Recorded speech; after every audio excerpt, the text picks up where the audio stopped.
Assalamualaikum warahmatullahi wabarakatuh.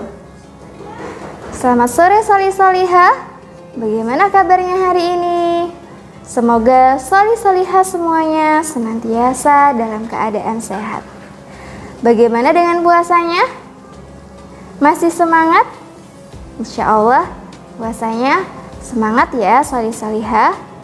Hari ini Ustazah akan melanjutkan kembali kisah Muhammad Teladanku.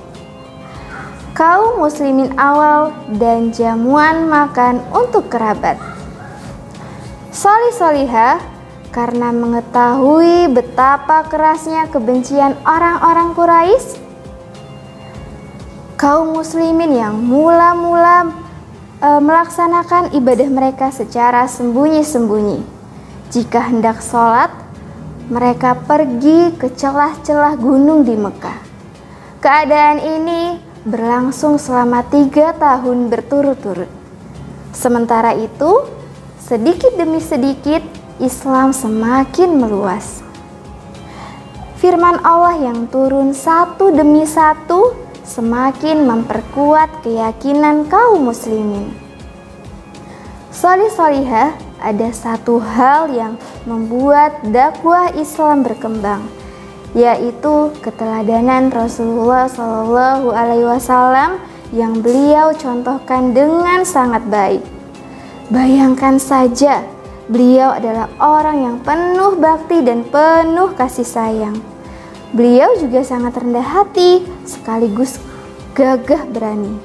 Tutur kata beliau lembut dan selalu berlaku adil.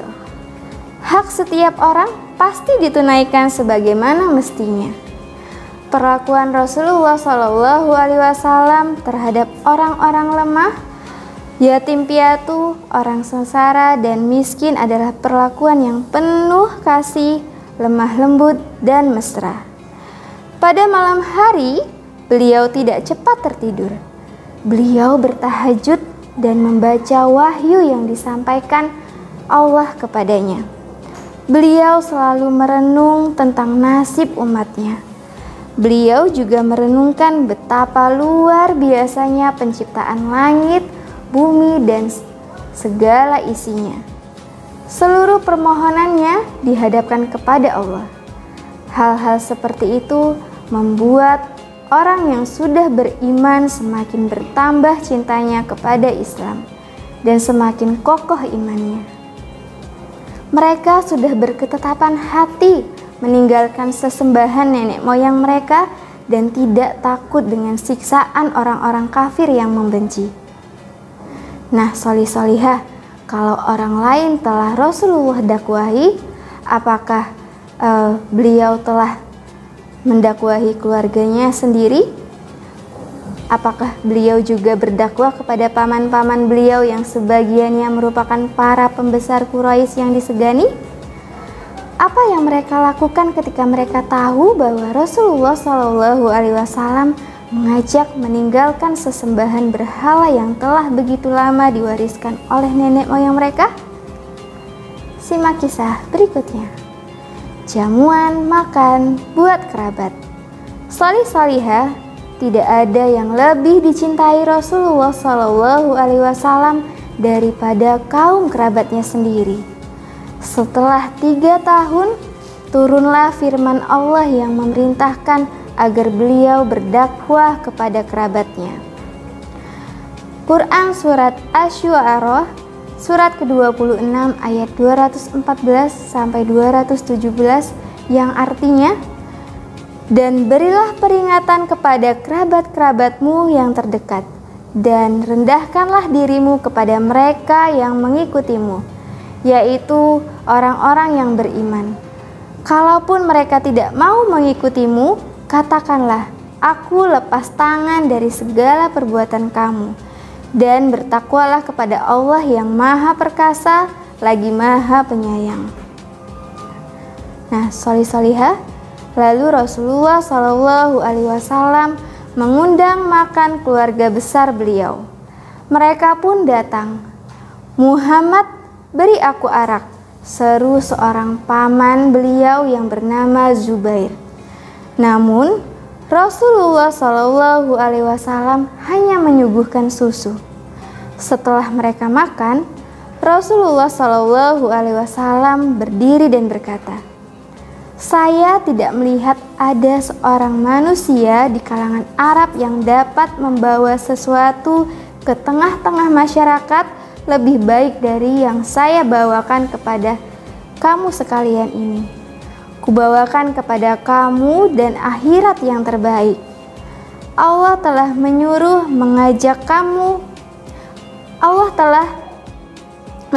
mengajak kamu sekalian. Siapa di antara kamu yang mau mendukungku?" Setelah sesaat terpesona, semua orang menggerutu dan bangkit hendak pulang. Namun, mereka kembali terperangah ketika Ali bin Abu Thalib yang masih remaja bangkit seraya berseru lantang,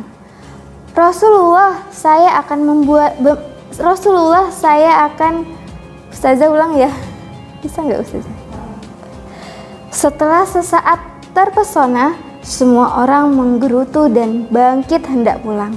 Namun, mereka kembali terperangah ketika Ali bin Abu Thalib yang masih remaja bangkit seraya berseru lantang, "Rasulullah, saya akan membantumu. Saya adalah lawan siapa saja yang engkau tentang."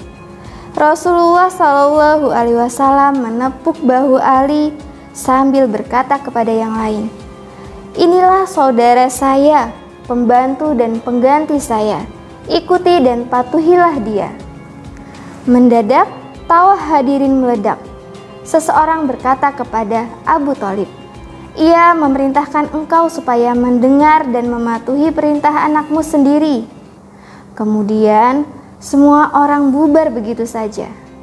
Tidak seorang pun di antara para undangan yang tertawa terbahak-bahak itu menyadari bahwa beberapa di antara mereka akan ditebas Ali dalam pertempuran Badar 14 tahun kemudian, sebagai bukti bahwa Ali memang bersungguh-sungguh dengan kata-katanya itu. Setelah kerabatnya sendiri menolak, apa yang akan Rasulullah lakukan selanjutnya, solih-solihah? Nah, simak kisah selanjutnya. Semoga dari cerita yang sudah Ustazah sampaikan, Muhammad Teladanku hari ini dapat solih-solihah ambil hikmahnya. Semoga kita bisa mencontoh sifat-sifat baik dari Nabi Muhammad Sallallahu Alaihi Wasallam. Sekian dari Ustazah. Selamat menunggu berbuka puasa. Ustazah akhiri. Wassalamualaikum warahmatullahi wabarakatuh.